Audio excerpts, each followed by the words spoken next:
For those of you who I haven't met, my name is Shelley Wei. I'm the lead analyst at ICS Queens. And I want to start today by recognizing that those of us attending from the Kingston area are situated on the traditional Anishinaabe and Haudenosaunee territory. So it's a stunningly beautiful day out there in Kingston here. And I just want to express my gratitude for these lands and the leaves that are now really fully out and the tulips that are blooming, and for the extra long daylight hours that allow us to enjoy more time outside. And I also want to say thank you to each of you for taking the time over the next hour to be present as we consider how the method we use as health services and policy researchers can help support principles of equity, diversity, and inclusion.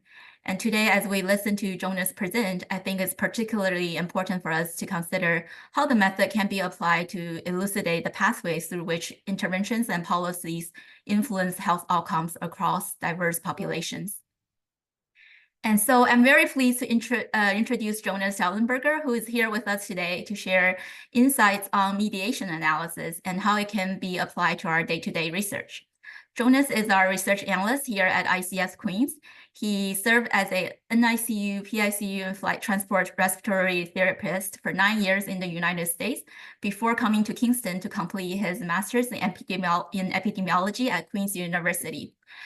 Since then, he continued to focus on maternal and child health and works closely with Dr. Maria Velez.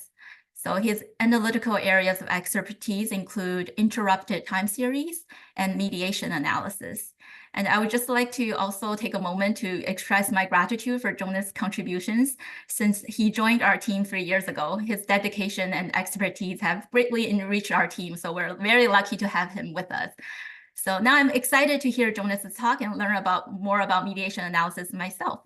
So I'm handing the floor over to you, Jonas. Thank you. Thank you for that really wonderful introduction, Shelley. I'm just going to share my screen. I hope I am sharing the right one. Please tell me this. Okay, can you guys see the slides? Okay, perfect. Okay, well, hi everyone, and thank you for coming to my little presentation on mediation analysis. So during this presentation, I will go through 3 sections. First, I will present some necessary background information on mediation in general. And then next, I will go through some of the modern approaches to causal mediation analysis that are currently favored in the literature. And finally, I will wrap up the presentation with a real-world example of mediation analysis that we did right here at ICS Queens. It's not mentioned in this slide, but I will also have some appendix slides with some more technical information, such as underlying regression models, if anyone is interested in them. So let's begin with some necessary background information. First things first, what is mediation? Mediation is a phenomenon that occurs when an exposure causes a change in a mediator, and the mediator then causes a change in the outcome. The end result is that the causal pathway starts with the exposure, routes through the mediator, and then ends at the outcome. Here we go. So why do we care? Can't we just say that X causes Y and we don't really care about how it does it? Well, we could, but that doesn't really help us understand things, which is a bit unscientific in philosophy. And the other major benefit off the top of my head is that understanding mediation can help us learn new ways to reduce the effect of X on Y or eliminate it entirely. Just as an example, one could argue that the effect of exposure to HIV on the development of AIDS is mediated by the interaction of the virus's binding with certain proteins on CD4 plus T cells. And well, understanding that led to the development of a class of antiviral drugs that blocks viral entry to those cells and is a component of the antiviral cocktail that HIV positive patients take to this day. So just meant as a little demonstration of why mediation analysis can indeed be very important, and just what it can be used for. It's very good for developing new tools. So just as background, typically when we assess the effect of an exposure on an outcome, we are interested in adjusting for confounders. Now in observational studies, this is particularly important for us to be able to identify the true effect of the exposure on the outcome, independent of any third factors that are associated with both the exposure and the outcome, but are not themselves caused by or influenced by the exposure. And that last part is very important. Confounders are not caused or influenced by the exposure, because if they are, then they are not confounders, they are mediators. And traditionally, we do not adjust for mediators. Notice there aren't any in this chart. Why? Because doing so will control away part of the total effect, which is this arrow right here, of the exposure on the outcome, and you will usually get attenuated results when you do this. Now, there are different kinds of mediation. The be-all and end-all is total mediation. That is, the effect of the exposure on the outcome cannot happen in the absence of the mediator, and 100% of the effect is mediated. This is rare. I've never actually directly observed this in any of the mediation analyses I have personally done, nor have I read of any. The only example I can think of just off the top of my head is that the effect of IV drug use on the development of AIDS is 100% mediated by the introduction of HIV to the victim's bloodstream. No HIV introduction, it can't happen. But that's it has to be a very extreme example for that to even work. Partial mediation, on the other hand, is far more common. Now, this occurs when some of the total effect of the exposure on the outcome is mediated, but the remainder is either the direct action of the exposure on the outcome or is mediated by a different, usually unmeasured mediator, which in theory would occur somewhere around here. And also just a little note, there is also the concept of interaction to keep in mind. Mediation has some similarities to interaction, but they are not the same thing. Interaction occurs when a third factor changes the direct effect of the exposure on the outcome, but is not itself a part of the causal pathway. For example, sex is often an interacting variable, but cannot mediate, for example, drug exposures, as drugs do not cause biological sex to change. Since this is early in the presentation, I will comment that it is possible for a mediator to also interact with the exposure, but for now, it's helpful to just think of them as separate phenomena. So I'll start with the most obvious assumptions for mediation, which is frankly so obvious that most papers don't even mention them. It's that there is a temporal order required for mediation to be possible. If the change in the mediator happens before the exposure, then it does not make sense that the exposure's action goes through the mediator, and in fact, the opposite might be true in that case. So exposure, then mediator, then outcome. It has to happen in that order. Now onto the less obvious assumptions. In mediation analysis, there are really three different relationships that you need to assess and control confounding for, and they're illustrated here. You have to control for confounders of the exposure to outcome, mediator to outcome, and exposure to mediator relationship, and it's illustrated here. In practice, there is often a little bit of overlap between these three confounder sets, and you don't really need to treat them separately. There really isn't any drawback to simply controlling for all confounders in every fitted model, regardless of which specific relationship they confound. However, it is not quite as simple as control for all confounding. There is a fourth assumption, and it's quite important. None of the mediator outcome confounders can be affected by the exposure of interest. And visually, this is represented by the fact that there is no line from the exposure to any of the confounders. The relationship is all from the confounders to the exposure, to the mediator, and to the outcome. And if the fourth assumption is violated, then you essentially have a second mediator in the model. And worse, you have a second mediator that confounds the effect of the main mediator of interest on the outcome. Suffice it to say that this is undesirable and it complicates things. And to illustrate just how complicated it makes things, this is what the relationship turns into. Another way to think of this is that there ideally should not be much time elapsed between the exposure and the mediator of interest. As the amount of time between the exposure and the mediator increases, the possibility of a third factor that confounds the mediator and is influenced by the exposure becomes increasingly likely. So now that we've gone through what the underlying assumptions required for mediation are, that can lead us to what the current approaches for mediation analysis actually are. I'll be going into the approaches that are derived from the counterfactual framework that I am most familiar with anyway. It's certainly not, I'm not going to say this is every single way to do mediation analysis. This is what I am familiar with. There are certainly more, but I think that this is a good introduction to how to do mediation analysis. If anyone is interested, by the way, in what exactly the counterfactual framework entails, I have included it in some appendix slides, but it's not really necessary to understand for the purpose of this presentation.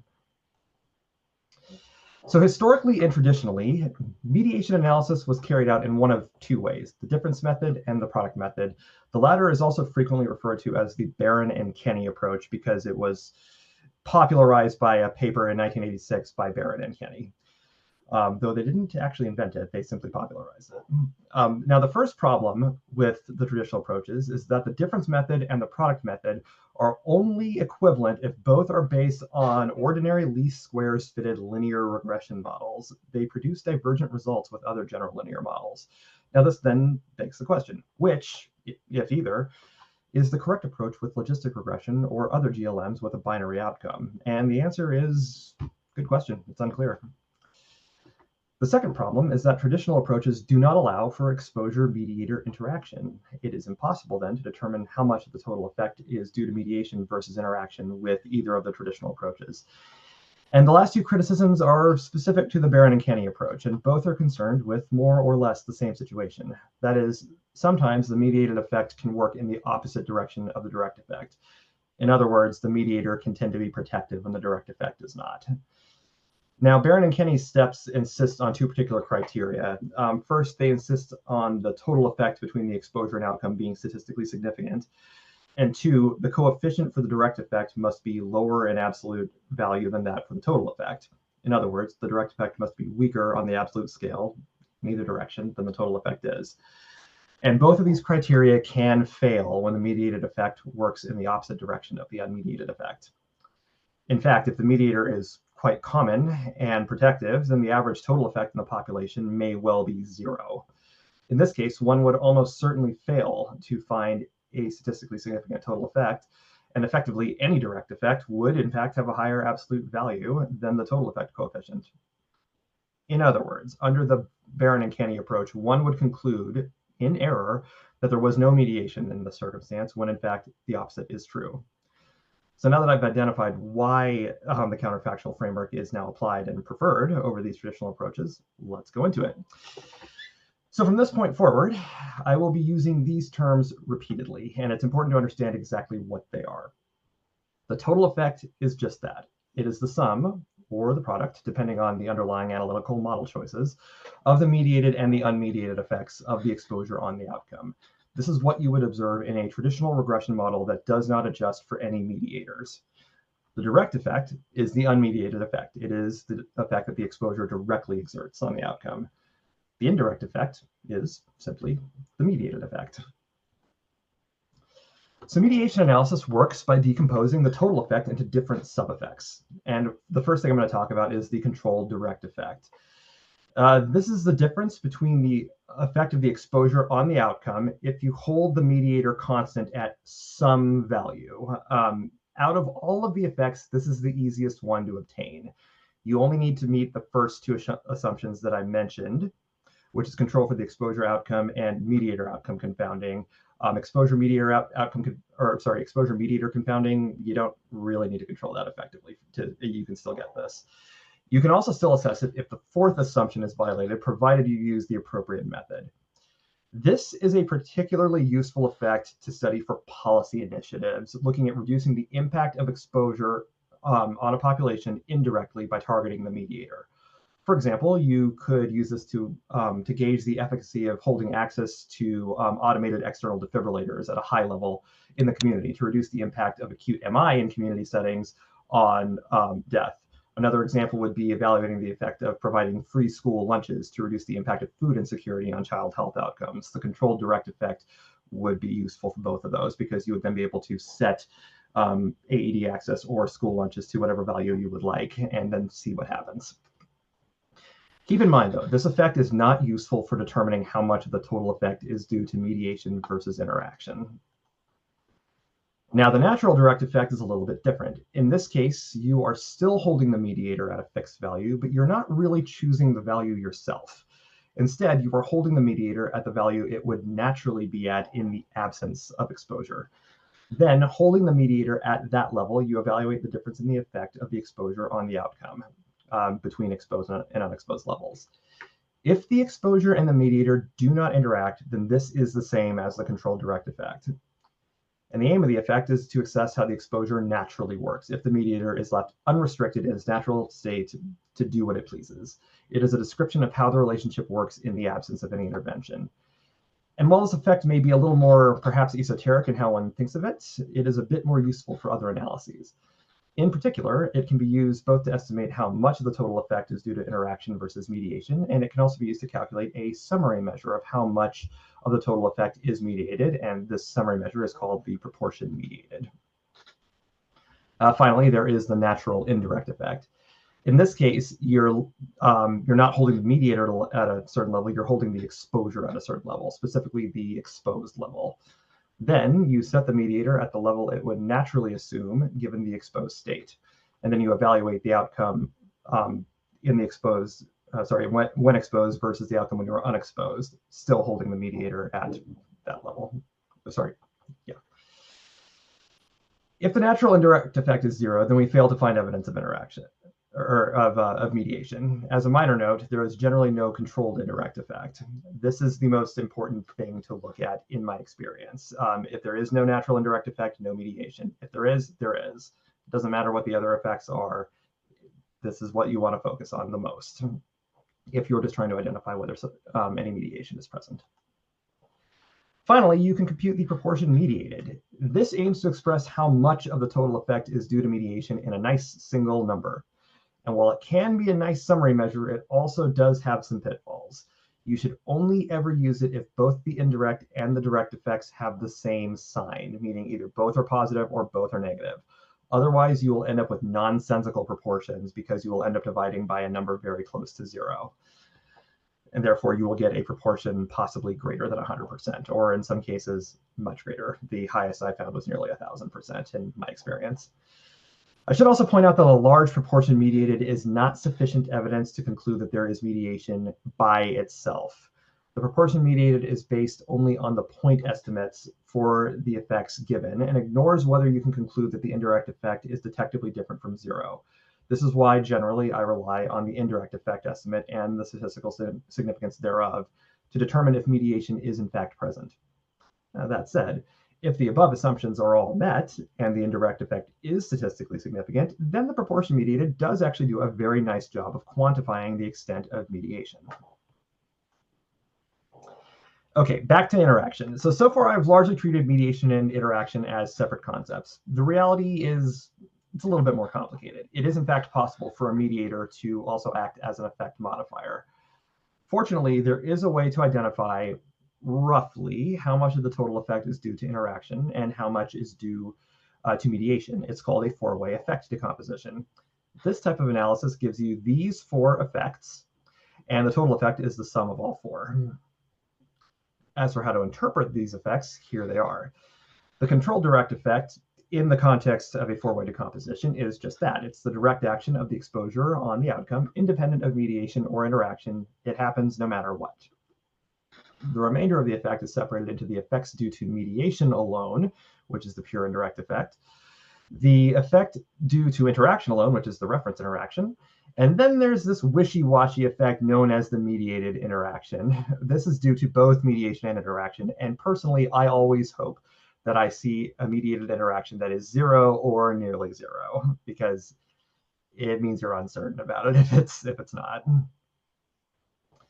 Now, with a 4-way effect decomposition, you can also express the proportion of the total effect that is due to mediation versus interaction. Keep in mind that the mediated interaction is part of the numerator in both proportions. Also keep in mind that this will only ever make sense if all of the component effects are of the same sign, all positive or all negative. Also, it only makes sense if the total effect is not close to 0. Otherwise, you'll end up with an incredibly large proportion measure that exceeds 100%. And this makes absolutely 0 sense. In these cases, if you see this, it's better not to report these measures at all. But once again, if you do meet these assumptions, they are nice to have. So far as software options, in the appendix slides, I have provided the manual procedure for how to conduct mediation analysis for those who are interested. However, you don't actually need to fit everything manually in most cases. There are software options that automate much or all of the process for you. The first, and the only one that I have used myself, in full disclosure, is causal med in SAS.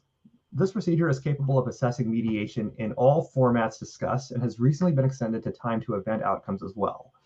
It even has the ability to assess mediation in a case control study design by fitting the mediator model using just the controls.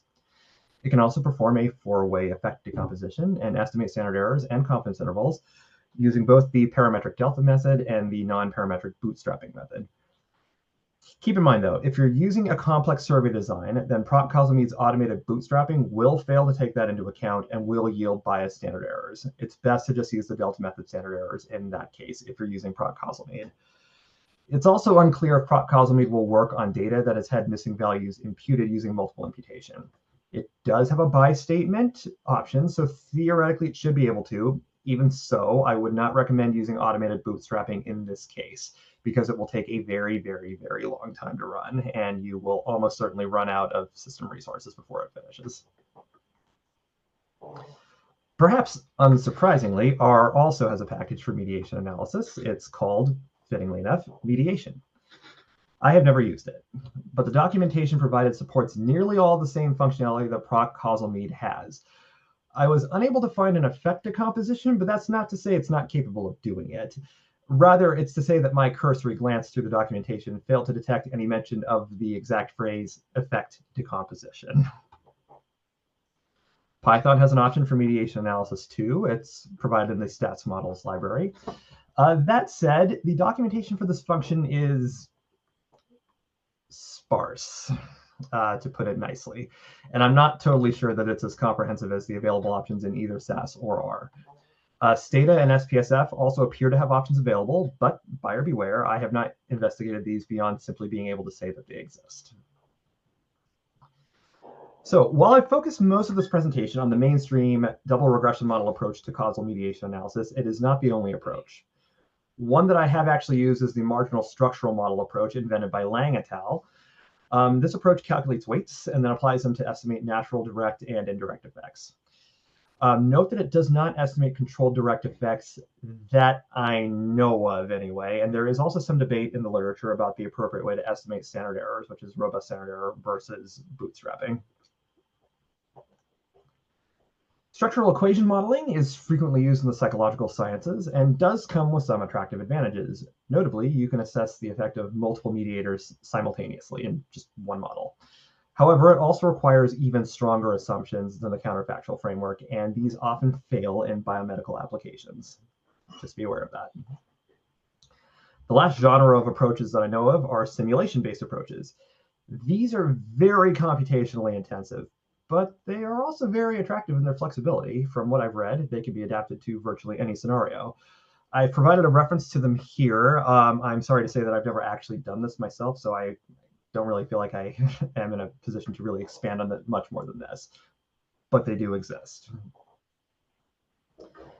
And I will wrap up the presentation with a real-world example of a mediation analysis that we recently did right here at ICES Queens and published in JAMA Network Open last year.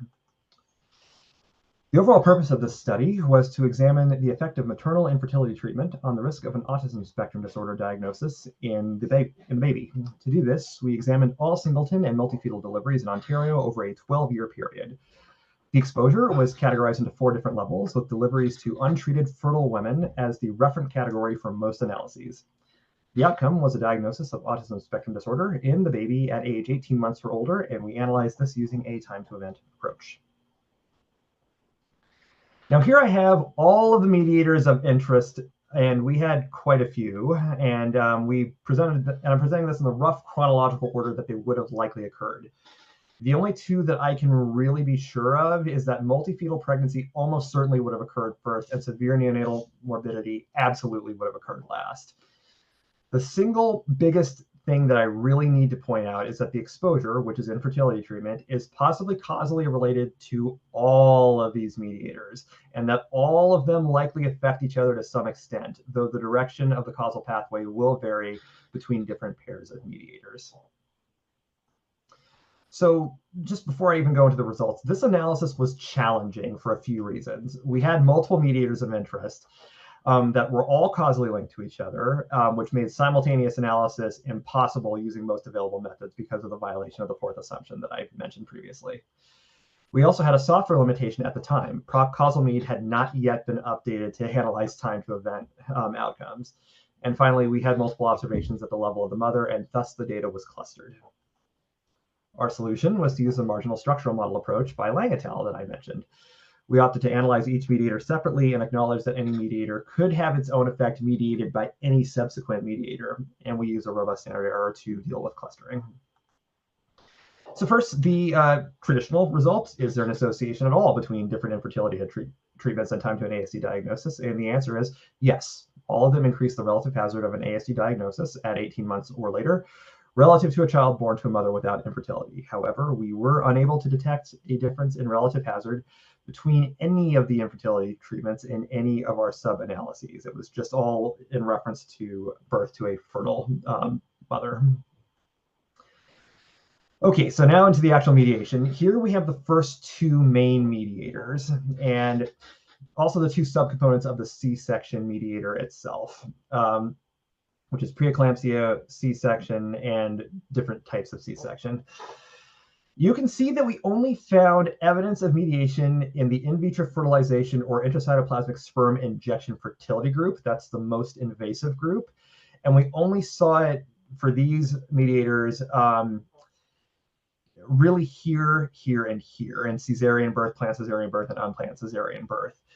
The way that you tell is you look at the natural indirect effect column right here. A significant indirect effect means you have mediation. It does not matter if there is a significant total or direct effect, or how large the proportion mediated is. Also, the proportion mediated only really has meaning if you have a statistically significant indirect effect, hence the C superscripts in the proportion mediated column. The C superscripts indicate we have mediation because we have a statistically significant natural indirect effect. We still have proportions mediated for the other effects, but I wouldn't put too much stock in them because we can't even conclude that there's mediation based off of the indirect effect estimates. Now, that said, you can see that where the indirect effect is statistically significant, the proportion mediated is considerable for C-section, particularly for a planned C-section. And here we see the rest of the mediators. And suddenly, we actually have evidence of mediation for more than the IVF-ICSI group. In particular, look at just how much of the effect is mediated by multiple pregnancy, particularly in the IVF-ICSI group, 78.3%. Now, this actually makes clinical sense. Remember earlier when I said that multiple pregnancy probably comes first chronologically in that entire list of mediators?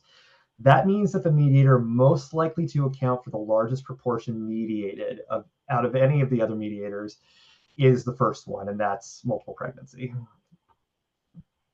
meaning that it can itself be mediated by any of the subsequent mediators. And here's what I mean. Some of you may have noticed that we had multiple mediators and that the sum of the proportions mediated added up to well over 100%. And anyone would ask this question, can we trust this? And the answer, to quote Barack Obama, is yes, we can. Here's what a simplified diagram of the relationship between one level of the exposure and two of the mediators and the outcome hypothetically looks like. Preterm birth accounts for less than 50% of the total effect. Because multiple pregnancy either has a direct effect of its own on the outcome or is possibly mediated by something else. The point is, this is what you would expect to see given this hypothetical scenario. The study was affected by some limitations. I've already mentioned the first. It was impossible for us to analyze all of the mediators simultaneously due to the violation of the fourth assumption required for mediation analysis. We were actually asked by a peer reviewer in the publication process why we didn't consider a composite score of the sum of all mediators present. And the answer here is that it was impossible to do that for two reasons. The first is that a composite score would inherently assume that the addition of any mediator would increase the indirect effect by a fixed amount, regardless of which mediator it actually was. We considered that an unreasonable assumption. The second is that when you have multiple mediators that causally influence each other, as we have here, then the best you can tell in that case is whether the entire group of mediators collectively mediates the relationship or not. That means that a composite score would have been immediately reduced to a binary 1 versus 0 variable, meaning 0 versus any other number. This would defeat its purpose entirely. So in conclusion, mediation analysis is a branch of analytical techniques that aim to explain the causal mechanisms underlying the total effect of an exposure on an outcome. The field has developed extensively in the last decade, and several software suites now include options to conduct such an analysis. Nonetheless, strong assumptions are still required to conduct mediation analysis, and correct interpretation is critical. And I'd like to acknowledge the following people. First, I'd like to acknowledge Dr. Will Pickett for introducing me to the field of mediation analysis to begin with, back when I was doing my master's. I'd like to thank Dr. Maria Velez for graciously giving me permission to use our study as the example for this presentation. I'd like to thank Shelley Way for encouraging me to present today, and finally, to all of you for coming and listening to me today. And I'm happy to take questions, and if anybody would like, I can go through some appendix slides later if anybody would like to go through the nitty-gritty. I wanted to say thank you so much for that, Jonas. That was really impressive. You're very, very welcome. You talked about the different packages, but also the final example is a way to bring it. I have a few questions that I sort of had jotted down, but I thought I'd just everyone else to see if they had some questions of Jonas. Sure.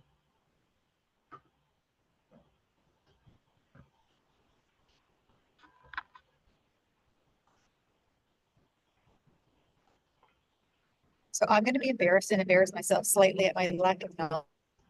Be very, very basic. Of course. So I really liked how you talked about this notion of like thinking about composite scores, and you talked about the challenges with that particular study and composite scores. Is that a general problem to use composite scores for any study, or is that sometimes is there situations where you can use composite scores? There are certainly situations where you can use composite scores. The challenge, or rather the limitation, is if it's a composite of a bunch of different mediators that all influence themselves. In our case, we were looking at multiple pregnancy. We were looking at preeclampsia, C-section. And the problem is multiple pregnancy predicts all of those, and in fact can cause all of those to happen in and of its own right. So, you know, when that happens, just from the way that it's presented in the literature, is that if you have a group that all influence each other, then no, it falls apart. You're looking at 1 versus 0 when you look at that. As long as they're independent of each other, and as long as you are willing to make the assumption that any one mediator has roughly the same increase on the mediated effect as the addition of any of the other ones, then it's perfectly fine. Have at it. It's there's nothing wrong with that, as long as you're satisfied that assumption is met. And you know, one could even conduct a sensitivity analysis on that and just look at each mediator independently. Again, assuming they're all independent. If they all have approximately the same indirect effect, then yeah, you'd be very justified in saying that a composite score works just fine.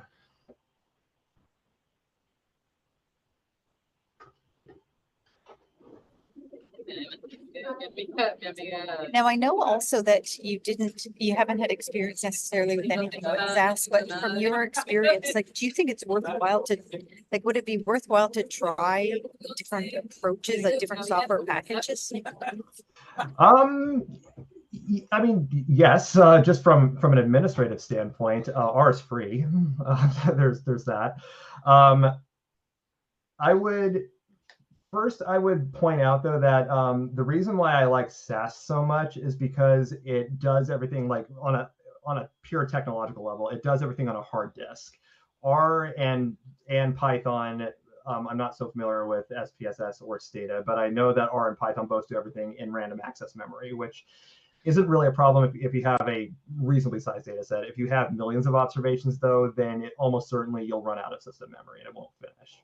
So the answer that I would then give is, within the limitation of like how big your cohort or your data set is, I would say use whichever you are most comfortable with and which and which you like the most. I will say that the Tyler Vanderweel, who is the guru of counterfactual mediation analysis at the Harvard T.H.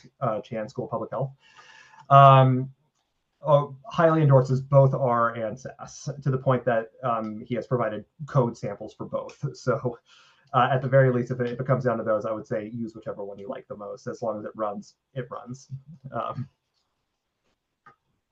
That's great. Thanks, Jonas. And I see Chad has his hand up too. Yep. Go ahead, Chad. Yeah, thanks, Jonas. That was excellent. Question about because you had quite a few mediators in the analysis. Was there any discussion from the team or even the reviewers about having to adjust for multiple comparisons in this case, or I'm not convinced it's even necessary, but just curious if it came up. The blunt answer is no. It never did.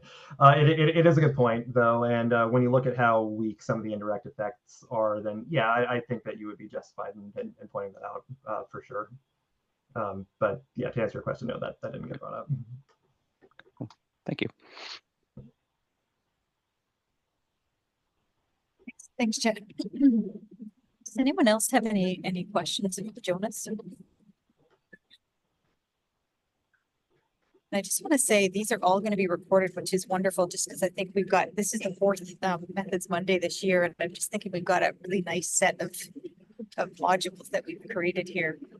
And I'm also just thinking to myself, like, I know that SAS is the go-to right now for ICS, but everyone's been talking also about R, and I'd just be wondering if there would be some interesting opportunities to do some more detailed workshops on R.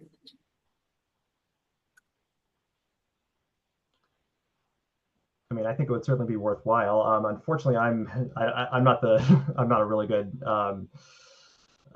resource on R. I'm primarily SAS, and really my second language of choice is actually Python out of those two. Hence why I gave a little bit of a shout out to Python. That said, if anyone is interested, I can go through the manual, more technical way of doing it, and you can then do that basically with any statistical software suite, as long as you're able to extract point estimates and do it that way. Then it's a lot less of which language choice you have, and just do you want to manually do the procedure yourself or not. If anyone's interested, it's I left it out of the main presentation because it's a little bit of the nitty-gritty side, and I wanted to be sure to give the actual main thing, which is here. This is what mediation analysis is. Here are what your options are, first and foremost. But if anyone wants to see it, I'm happy to go through it. No, I'm just going to open it up to the floor. Do people want to see the details? If people want to just do a thumbs up or put it in the chat, we have a few minutes if Jonas, if you don't mind. You know what? I see thumbs up, Jonas. We're going to dig right in. All right. Well, once more onto the breach then. I'll start by saying these references, by the way, are how I learned it. Specifically, these here from Lang to end of Vanderweel. If anyone wants to know everything that I know about it, go through these. This is the study that we did with Maria. This is the simulation-based one, and this is just the historical Baron and Kenny one. All right, I'll start with the traditional approaches. Here's the notation for it. Don't concern yourself. Jonas, do you want to share your slides again? Do you have slides for these? I'm sorry. Did I stop sharing my screen? That's no, okay. I think I stopped it so we could Okay. see everyone's questions. Okay, here we go. Okay, can everyone see that? Perfect. Okay, back to it. So if anyone can see this, screenshot it, or if the slides are going to get circulated afterwards. These right here are the, this is everything I know about mediation right here. Just these little sources, that's it. That is how I learned mediation analysis. So, and there's quite a few code examples in there as well, which I found very, very helpful in my journey with mediation analysis. Okay, so first of all, traditional approaches. There is some key notation to understand. I'm going to be using this moving forward. Don't concern yourself too much with the equations. Instead, just remember that I will be referring to the outcome as Y, the exposure as A, mediator as M, and the set of covariates and confounders to adjust for as C. Traditionally, mediation analysis uses 2 of the 3 models listed here, depending on the approach. Also, I'm using notation that is typically used for linear regression models, but the underlying models can be almost any form of general linear model. Traditional approach. The first approach is the difference method. The idea is very simple. Fit a model with and without a mediator. If the parameter estimate for the exposure is considerably different when including the mediator, one would traditionally consider that as possible evidence of mediation, if all assumptions discussed previously hold. If they do, then the total effect is the parameter estimate from the first model, the direct effect is the parameter estimate for the exposure from the second model, and the indirect effect of it is the difference between the two. Barron and Kenny popularized the product method here in the 1980s. This approach fits a model for the exposure on the outcome and includes the mediator in that model. The second model has the mediator itself as the outcome conditioned on the exposure and all covariates. The direct effect is the same as the difference method. It is the parameter estimate for the exposure from the first model right here, theta 1. However, the indirect effect is now the product of the parameter estimate for the exposure from the model for the mediator, right here, beta 1, times theta 2, which is the parameter estimate for the mediator from this model. I've gone through why this is not really favored anymore. I'm just giving you a bit of background information. So here's how it actually works. Counterfactual framework. First up, there are some notations that have to be given to have this make any semblance of sense. First, let's assume that we can set the value of an exposure or a mediator, possibly contrary to fact, to any value we so choose. Then we have this set of notations for what the most likely outcome would be given the exposure level that we choose, and letting the mediator float to whatever value it would naturally be. It can be continuous, such as systolic blood pressure is 180 versus 120. It can be binary, heart failure 1 versus 0. YA is the natural outcome if an exposure is set to a value. For example, if somebody has a myocardial infarction, an outcome of death would, I'm just going to assume the worst case scenario would naturally be 1. Okay, we can also apply the same idea to the mediator then. That is, what will the mediator naturally be in both the presence and the absence of the exposure? For example, if you have myocardial infarction, systemic blood circulation would naturally be a low value, whereas it would be much higher if one is not actively having an MI. And finally, we can have the value of the outcome if we manually set both the exposure and the mediator to some predetermined level. For example, what is the outcome if MI is 1, meaning they're having a myocardial infarction, and we somehow boosted circulation back up to normal levels, perhaps by performing CPR? Now, given the above, this is the framework that we use, and this is how we actually evaluate it, and it gets extended to mediation analysis. So here's the actual manual procedure. The actual procedure varies a little bit depending on whether the outcome and the mediator are binary or continuous. I've also seen it extended to multinomial class variables, like 3 or more levels. I will go into what to do if both are continuous or both are binary. This particular reference, which is open access, does an excellent job of walking one through all 4 scenarios. For a continuous outcome and a mediator, you fit 2 linear regression models as shown. You then combine the parameter estimates like this. A minus A star is exposed level minus, or whatever the number for exposed, so say systolic blood pressure of 180 minus unexposed, so systolic blood pressure of 120, just as an example. Note that if there is no exposure mediator interaction and theta 3 from this model is 0, then the equations become much simpler. Direct effect is just theta 1 times A minus A star. Indirect effect is beta 1 theta 2 times A minus A star.